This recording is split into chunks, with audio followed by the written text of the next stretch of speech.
wall, dear. Can you imagine? 12 cents a pound for a leg of lamb wall, John. Well, it's a little surprise I have for you, Mary. It's a telephone. A telephone? That thing for talking over a wire? Isn't it just a toy? No, indeed. Why, I've been talking from here all the way down to the office downtown. A useful thing like that is more than a toy. Do you want to try it? Well, yes. I don't mind. All right, I'll signal the office. All you have to do is to press this button and then wait until someone answers. Here, you do the talking. What do I say? Oh, say hello when the chief clerk answers, and then say whatever you please. Hello? Hello?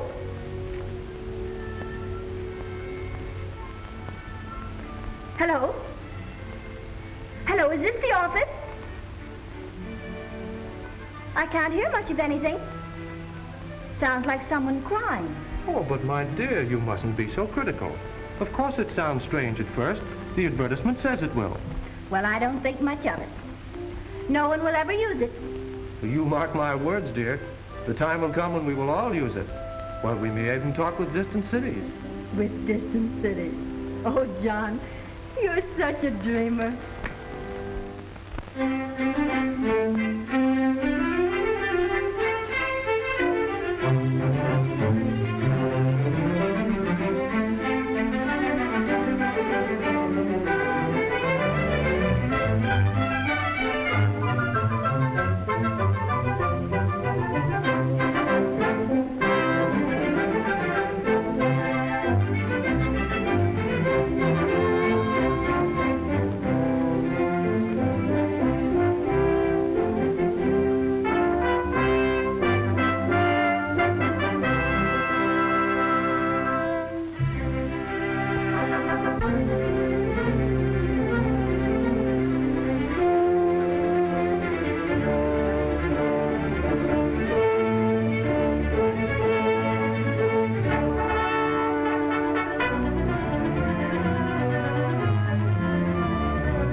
Far speaking is not simply a matter of stringing wires on poles.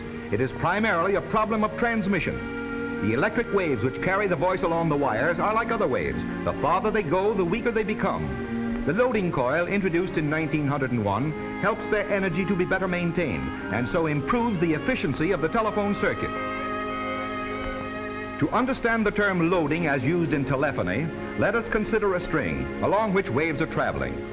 If the free end of the string is snapped up and down rhythmically, the waves along the string become weaker as they travel toward the fixed end.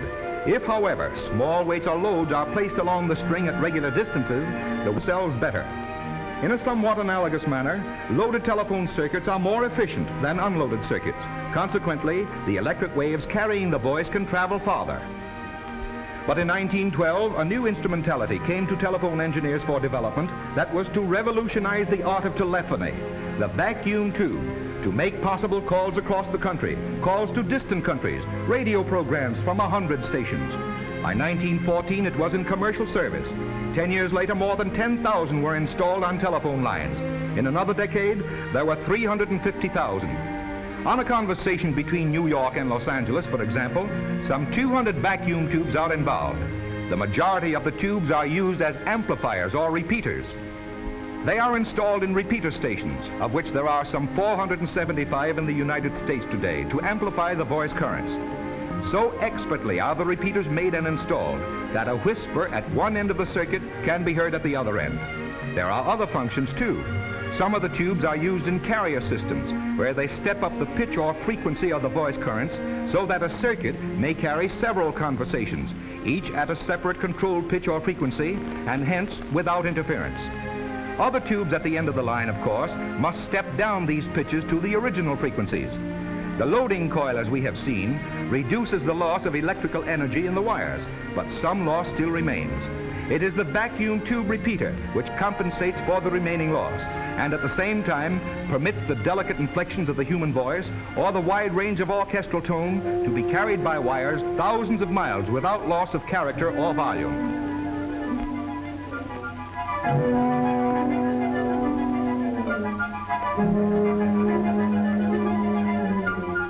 The modern engineer needs many types of vacuum tubes for many purposes. Some no bigger than your finger, some of enormous power for talking across oceans. The vacuum tube is the magic bottle of telephony. It is the Aladdin's lamp that brought into being far speaking.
Don't forget your promise, Mary.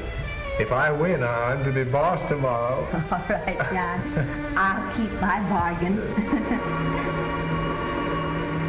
Now, who could be calling us at this time of night? Well, I don't know. I'm not expecting any calls. This is Mr. Reynolds' residence. Yes. Yes, he's here. Japan? Oh, just a minute. Mr. Reynolds called from Japan. Marjorie. Marjorie. Oh, Come on, Mother. gracious. Come on. Hello? Yes, this is Mr. Reynolds. Go ahead, put them on. Oh, I wish they'd hurry. Hello? Yes? Oh, hello, Marjorie. How are you, honey? It's marvelous to hear your voice. Your voice sounds just the same as ever, Grandpa. Oh, it was lovely of you and Grandma to give us this trip. We were only too glad we could do it, dear. Oh, she's splendid. Wait, here she is. Hello, dear. Oh, bless your heart for calling us. Yes? Yes, we both feel fine. Are you having a good trip? We certainly miss you. All right. You do that. Goodbye, dear. Just imagine hearing her voice so clearly, and she's halfway around the world. It's impossible. Yet you talked with her and she with you. I know, but Japan, it's uncanny. But it's true. Mother, do you remember what you said of our first telephone in the old house? Do you remember? No, John. What did I say? You said... No one will ever use it. You mark my words, dear. The time will come when we will all use it. Well, we may even talk with distant cities. With distant cities. Oh, John, you're such a dreamer. Why, John, I couldn't have said that. I thought it had a wonderful future. You were the one that didn't believe in it and said that it would never be used. Well, all right, Mother. Let's play another game. Whose deal is it? I thought it had a wonderful future.